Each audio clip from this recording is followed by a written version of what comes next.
So my name is Jake Query, and I am 48 years old, and I knew from the time really that I was in high school that cardiovascular health was something I was going to have to pay specific attention to, because I remember when I was a junior in high school, my dad had gone to Florida for my aunt's birthday, and I got a phone call. I was living at home, and the phone rang, and I answered the phone, and it was a hospital in Chattanooga, I think, Tennessee, and my dad he had felt heart pain, chest pain on an airplane to the point where they took him to a hospital in Tennessee. And he had blockage in his heart. And that was the first time that he had had an issue. And he was 49 years old.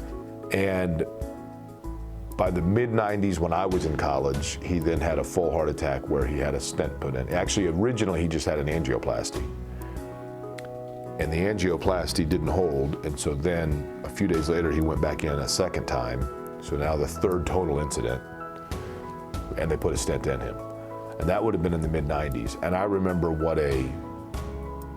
I remember seeing my dad in the hospital bed. And back then they went through the leg for the angioplasty, and afterwards he couldn't move for 12 hours or something.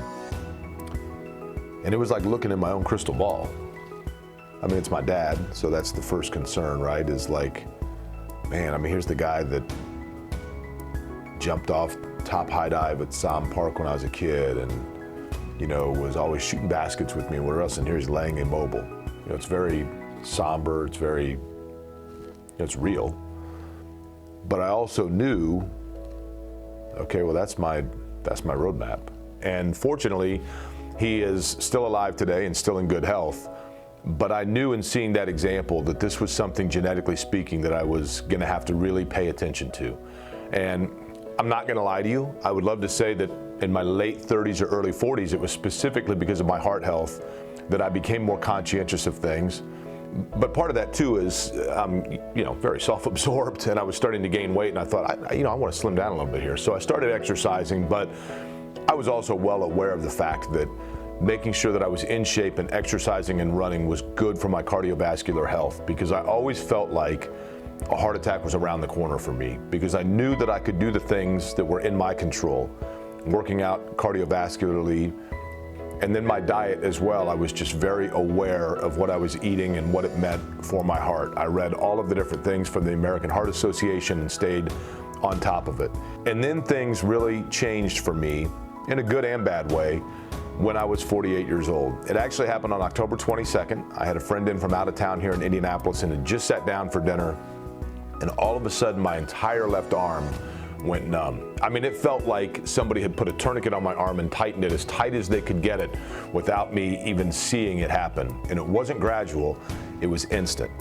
And right then, I then felt a warmth overcome my chest, and I knew right away my time had come and I was having a heart attack. So I said to my friend, we need to get to the hospital right now. And he took me there, and I walked in. I'm kind of proud of that, by the way. I walked in under my own power and said, I'm having a heart attack. And I think for a split second, everybody was a little bit surprised, because I don't look the part of a heart attack. And I mean that more about my age than anything else. But I think they could tell pretty quickly based on the fact that I was sweating so much, and they put the EKG on me and then could tell, yes, in fact, as they told me, I was having a, quote, significant cardiovascular episode. Well, what I was having was a widowmaker heart attack with 100% blockage in my widowmaker and a massive heart attack. And I had about a 15-minute period of waiting for the folks from the cath lab to show up to be able to put in an angioplasty. And when he told me that's what I was going to have, I was pretty well aware of what it was, because I'd been through this rehearsal a few times just in seeing it from my dad in what had now been some 25, 30 years ago. But I knew the realities, and I knew exactly what the odds were that I was going to make it out of that room. But what I knew was this. What I knew was that my odds were really good at making it out of that room, because I had done everything possible.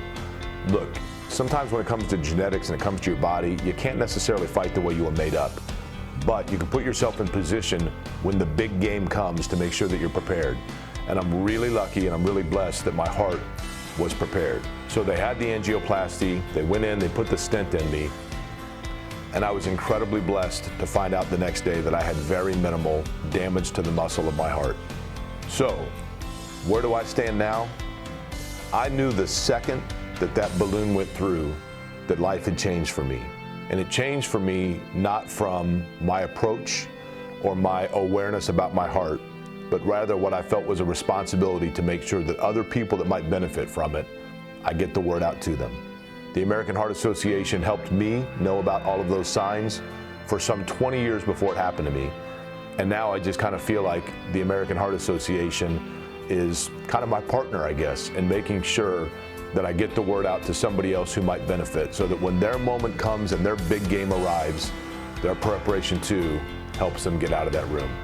And I want to thank all of you for helping facilitate that with the American Heart Association.